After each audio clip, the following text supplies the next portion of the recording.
Okay, so we got a game. Right, ladies and gentlemen, welcome to your favorite Chess Journal YouTube channel. I hope everyone is doing great, and welcome to another series of Increase Your Chess Ratings game. And the game has already been started.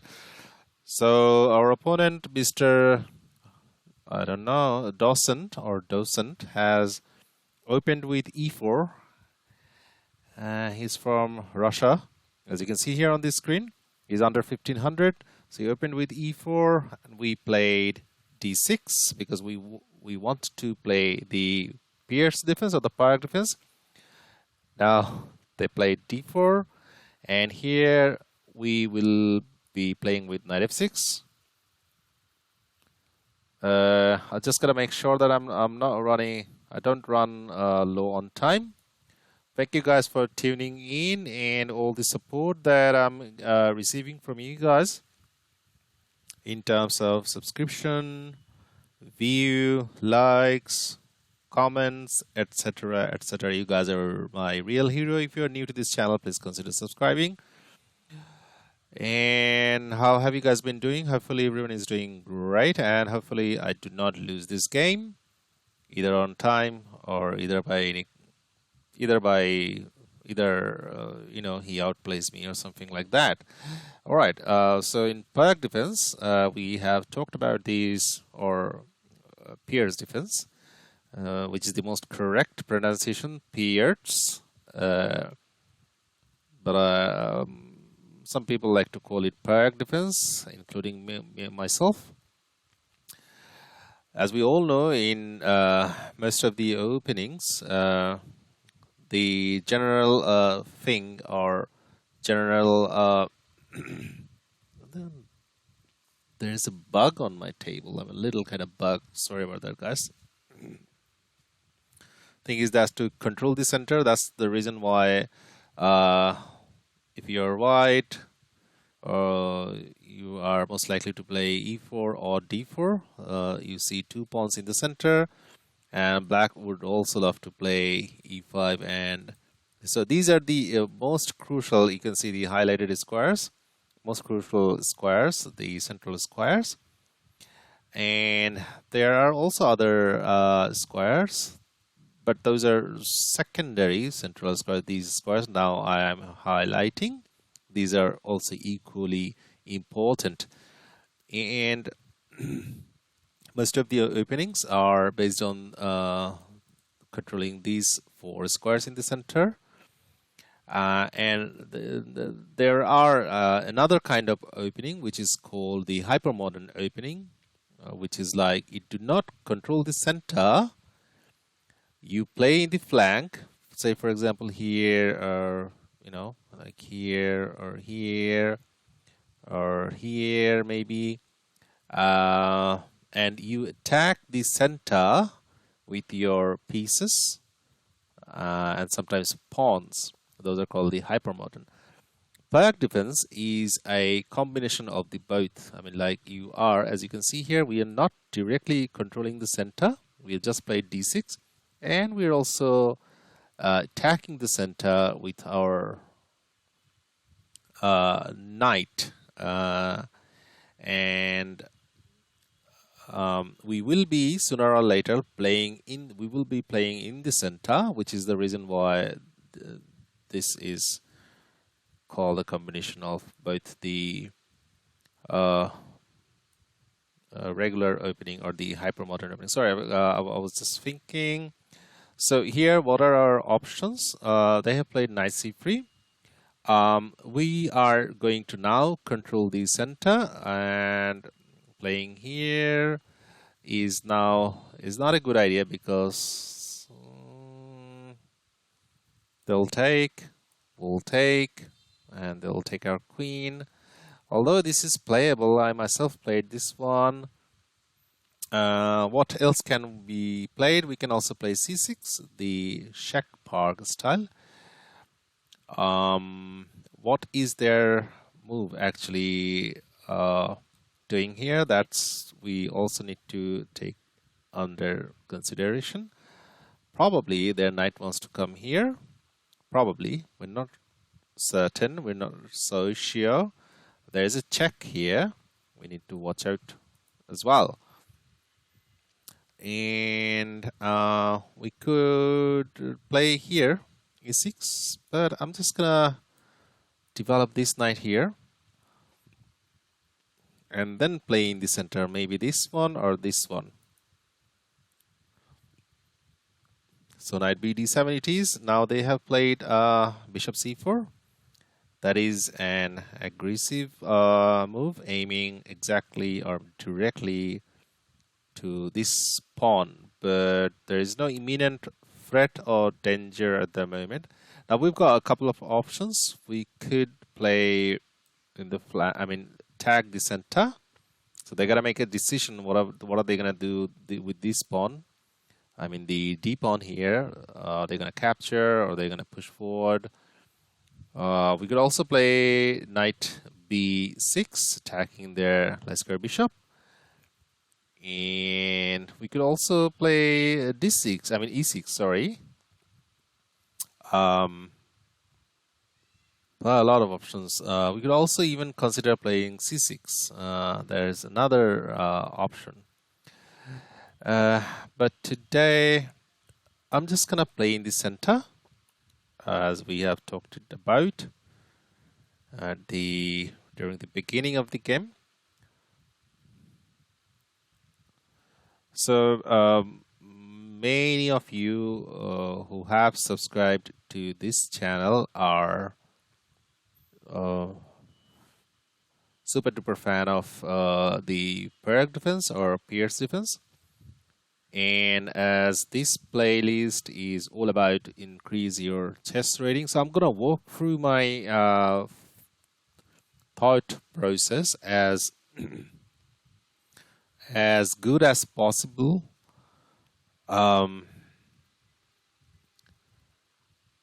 And so that you guys, if you're in this rating range, below 1500, which means, you know, including anybody who is below 1500, to help you guys improve your rating range. All right, so what they have done, by playing d5, what they actually have done, they have closed the center. You can see these pawns, they are closed, locked. They are locked. And honestly speaking, I am not a fan of this. Oops, where was he? Where was I? Okay, I'm not a fan of this.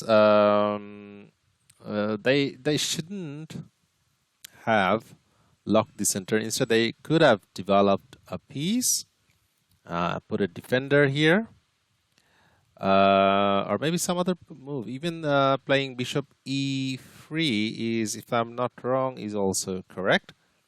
Anyway, if you happen to play with the Pirc defense, you will be, and mark my words, you will be facing this kind of position or pattern you see on the board. Oops, I've got to watch at my time.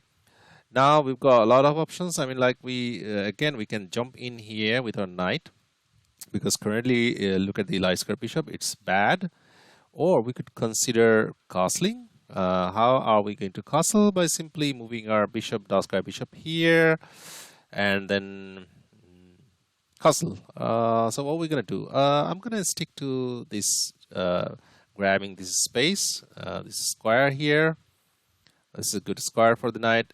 Actually, our aim is to tag this weak pawn. So they got to make a decision. What are they going to play? Always remember that every move or every tempo move is also known as tempi or tempo, whatever it is. Every move actually counts. So before, you know, why should we give them any chance to develop their piece if we have any, these are called threats, any stronger threats of, you know, winning material. So yeah, that is the simple method that we are sticking to. So it's good to see that our opponent is thinking before moving. Probably at this rating range, they are not quite familiar with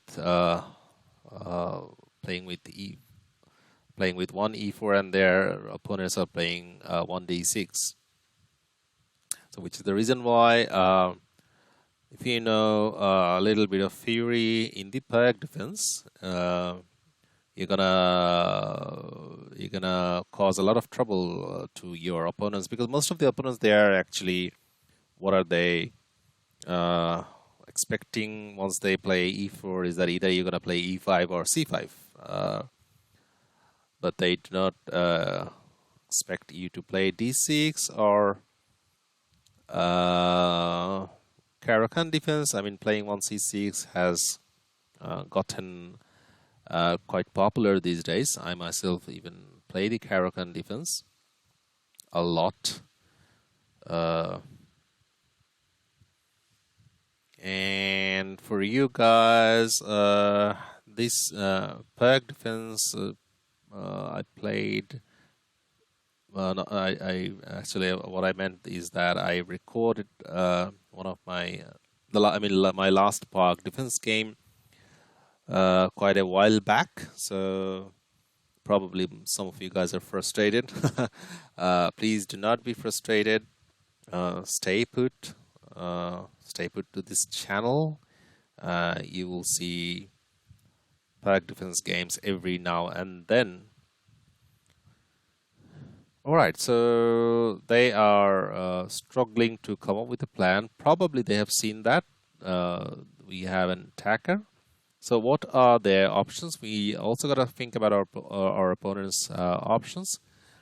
They could play f3. I myself have faced that one. And they could also play queen e2. Queen e2 is actually, I guess, the most correct one, because that doesn't block your knight's development on this square f3. Now they have played the f3 move. This is playable. Position is, I guess, white is doing better slightly, because of the fact that they are controlling center more, a little bit more than us, which is the reason why they are doing a little bit better. Now, what are we going to do? What are the candidate moves? The options are, move options are known as candidate moves. What are the candidate moves?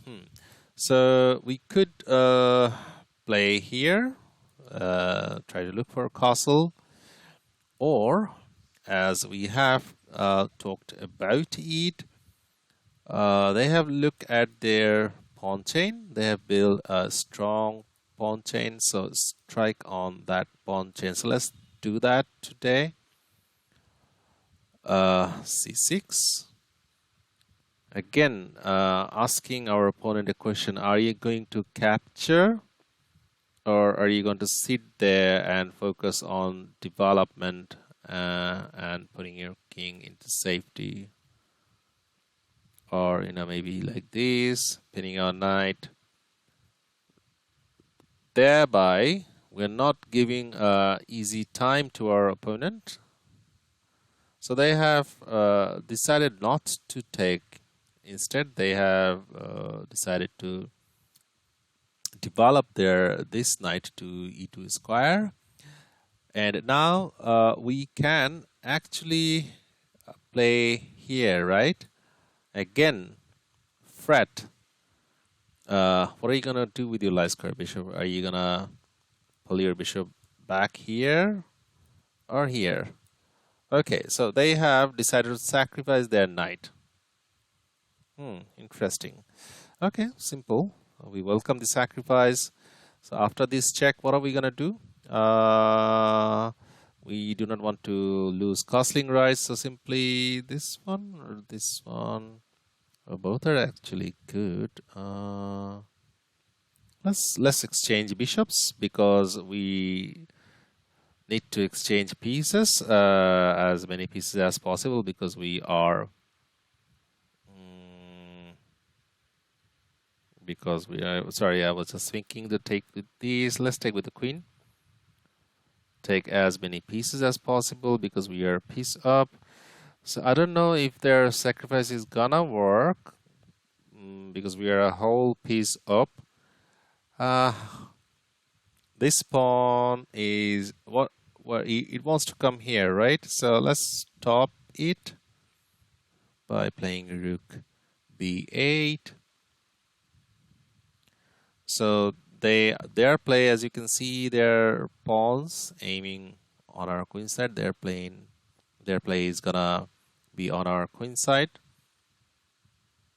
and our play is most likely to take place in their at their king side. Okay, so they want to play here, right? Okay, what to do now? We do need to castle. Okay, hang on a second. Can we stop them to play b4? Yeah, we have a move which is knight b3, right? Got it. Thanks to our rook. That also attacks their rook. Again, they're gonna make a decision. What are they gonna do? Put the rook here or here. So you are actually buying time. Look at our clock. We've got 5 minutes. They've got 4 minutes. So they're 4 minutes ahead of us. So what are we doing? We're just simply by putting all these threats, we are literally buying time, as well as we are now able to think on their time. So in this rating range, I mean, if you are below 1500 or just 1500 plus, if you have this strategy of now we do not have any good moves to play, and this knight is well defended, so it's time to put our king into safety. Why aren't you moving? Okay.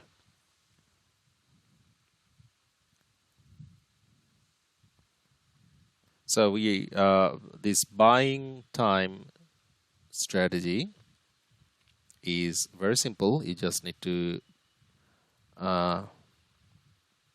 put threats on your opponent's pieces, as well as make them to decide or spend more time on decisions. Those are crucial, strategically speaking. And in this series of games, the improve or increase your chess rating series of games, we already have talked about your tactical awareness for people who are below 1500. So you need to build tactical awareness, because look, guys, if you are just below 1500, one day soon you will be 1700, 1800.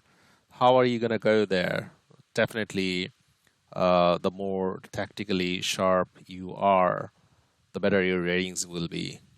So you need to be tactically sharp, as well as you do not have any luxury to miss any positional play. So they want to probably come here, trap our knight, but we have squares, so let's castle. And our opponent is actually playing well after this bold decision of sacrifice a whole piece, a whole bishop. Was it a bishop? No, knight, whole knight.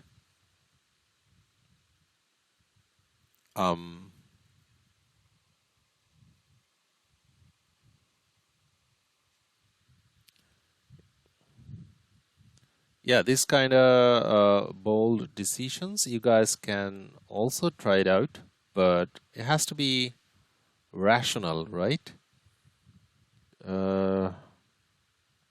I don't know whether this sacrifice, I didn't see actually any point for them to sacrifice on that particular move. Again, they are finding it difficult to come up with moves.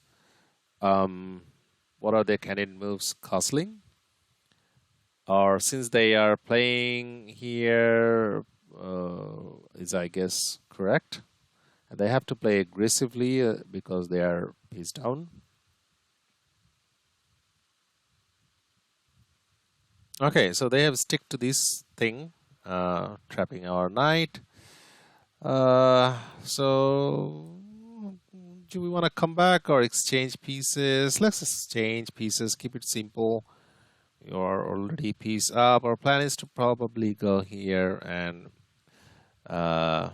yeah, line up against the queen. I'm just double checking. They do not have anything fancy. Okay. Now what is their plan? Their plan is definitely to come here. Again, this is a simple pattern. When your tactical vision, let me help you guys to improve your tactical vision. Always remember that when your queen, when your opponent's queen, or your queen, if you think from your opponent's point of view, when their queen is actually against any of our pieces, which that's been blocked by any of their pieces. Say for example, here our rook is on c8, their queen is on c1, right? What is blocking our rook's vision to their queen is this pawn on c4. Are you guys with me? I'm sure you are. So how can we make sure that this piece is being removed? By simply capturing this knight. So they have to either capture our rook or not capture our rook. So let's capture the knight. So definitely they are not going to capture because their queen will fall. And this rook is also guarded, so there is no crazy back rank thing. We talked about guarded pieces or defended pieces many times in many of our previous videos. Long play games, chess strategies series of games. You can find them out on the playlist. Please go check it out. Oh boy, I only have 2.45 minutes left.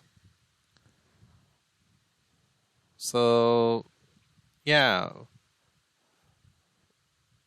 we're doing much better now. Again, we're also buying time from them.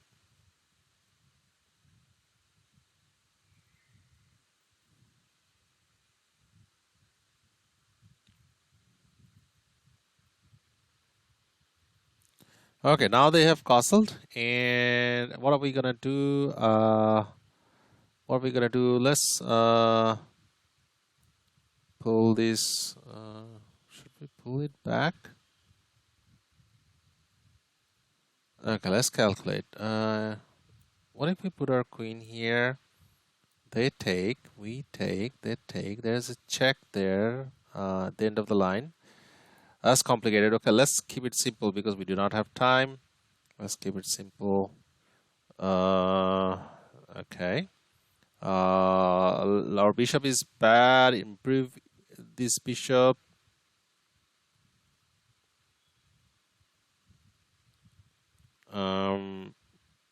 Okay, we have a check. Let's give it check. So maybe our bishop wants to go there. Yeah, why not? Let's go there. That's a super active square being defended by our e-pawn. They do not have any crazy play. Now they want to push this one. We can actually block that one by playing queen a4 ourselves. Let's do that. No counterplay, sir.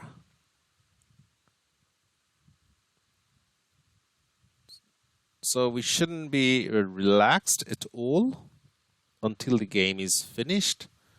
And I've lost many games in my life, whereby I being piece up, material up, then I, got relaxed and then I lost the game. Okay, so what the queen is used to do, he used to as well guard the pawn, but not anymore. What the queen is doing now, I don't see any fancy moves, so why not grab this pawn? After all, a pawn is a pawn. Okay, so they are playing here, and again, this pawn is to guard this one. Simple method. We are sticking to our methodical play. Nothing fancy. They want to hustle us, I believe. Attacking this one. Okay, let's set a trap. Okay, let's try this one. They take. We have a check, and they have fallen for that one. Okay, let's do that one. So, checkmate around the corner. The only way to avoid the checkmate is here. Blocking with their queen. Queen is gone. Okay, so that was a good game, and they have left the game. So we can claim, as you can see here on this screen. So let's go through the game. So it was a good game, Pirc defense. So they played e4, we played d6. That's the first move in the Pirc defense. And after d4, we played knight f6. Okay. In Pirc defense, again, okay, let's claim win. In Pirc defense, there are generally, remember these guys, there are generally two ways. I prefer to call it that generally two ways that you can continue playing the Pirc defense. One is the fianchetto system, whereby you fianchetto your dark square bishop and keep rolling these guys after you develop your pieces. And the other is to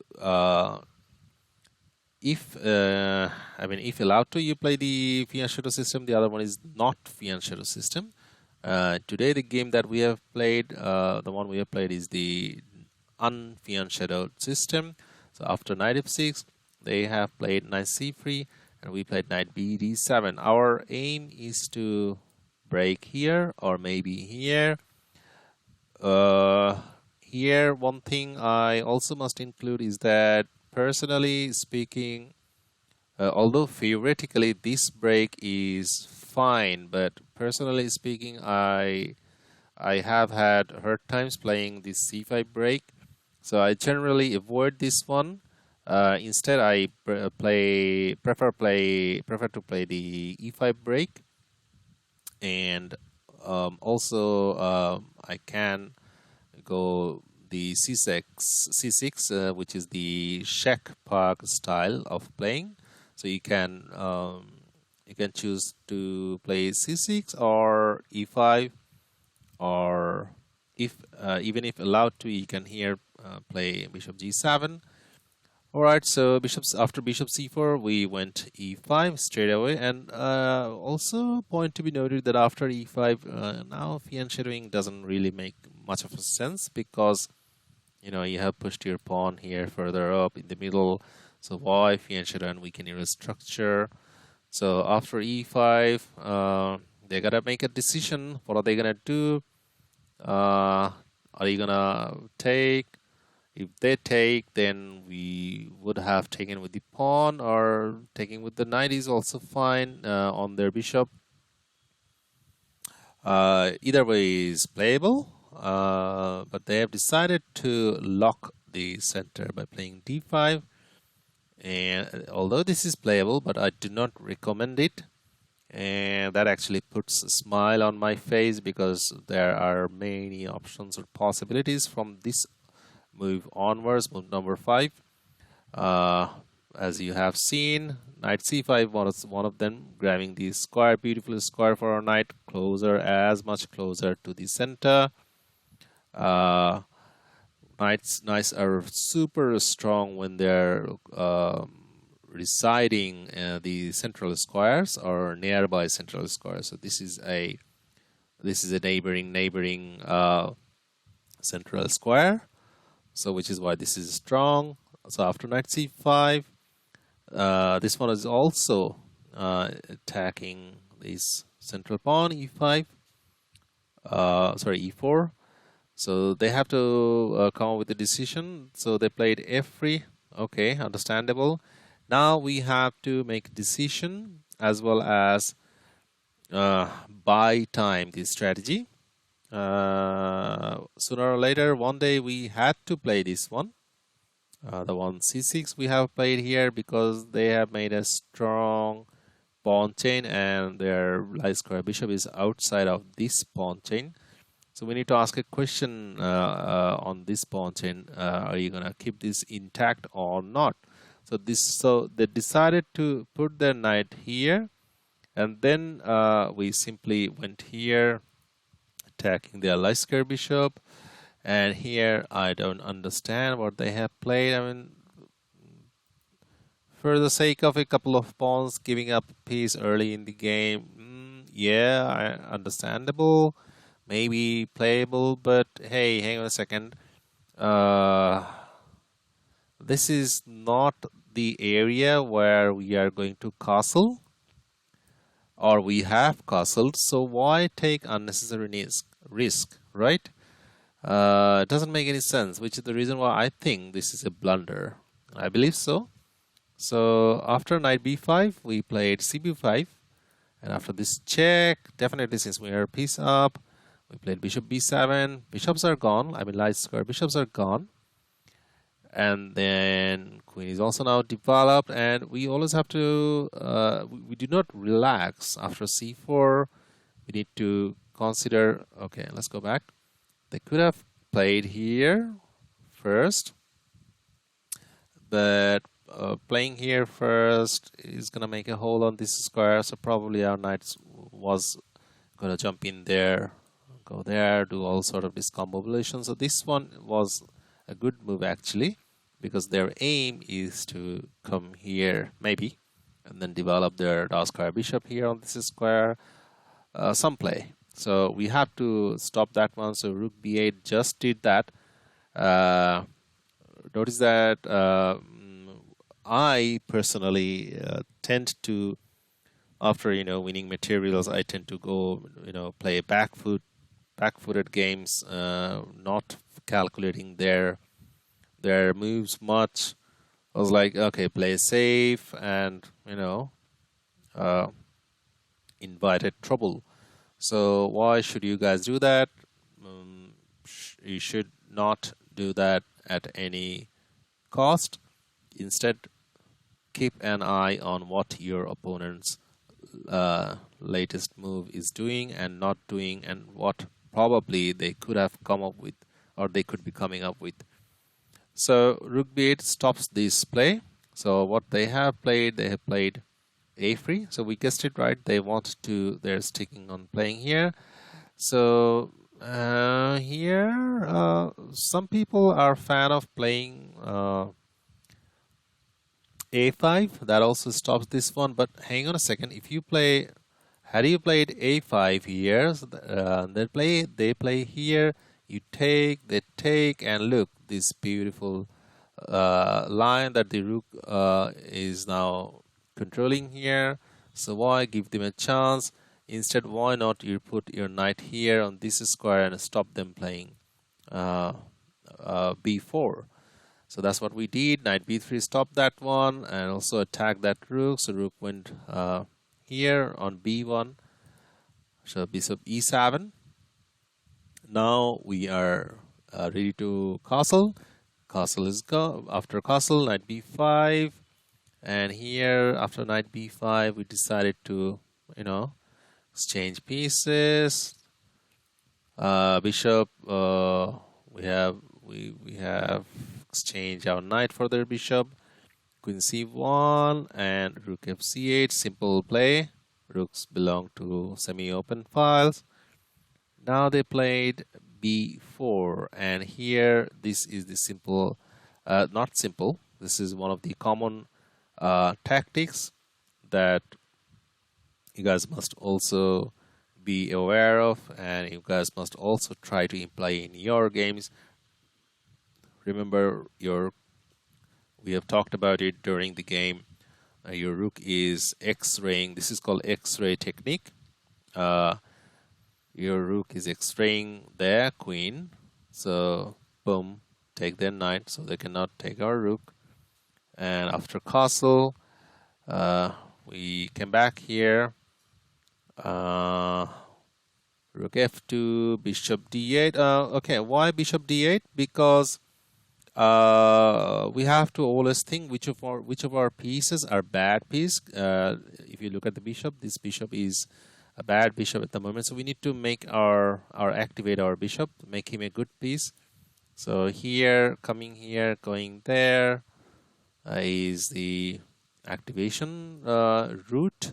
That's what we did. Bishop d8, rook c2, bishop b6 check. King was tucked away to h1 square, and now this outpost is super strong. The bishop cannot be removed unless they are up to further sacrifice. And from this moment in time, yeah, let's go back here. When they played queen d2, this pawn is undefended now, so we grab that pawn. Again, f4, and here we grab this pawn. This pawn becomes undefended now, and that also attacks the queen. Now after queen d3, we set a mini trap, and that actually worked. Rook bc7. Okay, they should have calculated. They had time. They should have calculated that, okay, what if I capture their knight? What if they, what are they gonna play?